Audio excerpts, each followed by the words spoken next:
Gastric, বুক জ্বালা, পেট ফাঁপা বা বদহজম এই সমস্যাগুলো এখন অনেকেরই নিত্যসঙ্গী। ওষুধ খেলেও কিছুদিন পর আবার ফিরে আসে। কিন্তু খুব সাধারণ একটি সবজি লাউ, নিয়মিত এটি খেলে পেটের সমস্যা ধীরে ধীরে কমে যেতে পারে। লাউতে রয়েছে প্রচুর পানি ও ফাইবার, যা পাকস্থলী ঠান্ডা রাখে এবং অতিরিক্ত অ্যাসিডের সমস্যা কমাতে সাহায্য করে। যারা গ্যাস্ট্রিক বা বুক জ্বালায় ভোগেন তাদের জন্য লাউ একটি প্রাকৃতিক আরামদায়ক খাবার।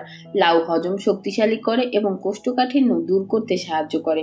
পেট পরিষ্কার থাকলে গ্যাস, পেট ফাঁপা ও বদহজমের সমস্যাও কমে যায়। তাই নিয়মিত লাউ খাওয়া মানেই পেটের স্বস্তি।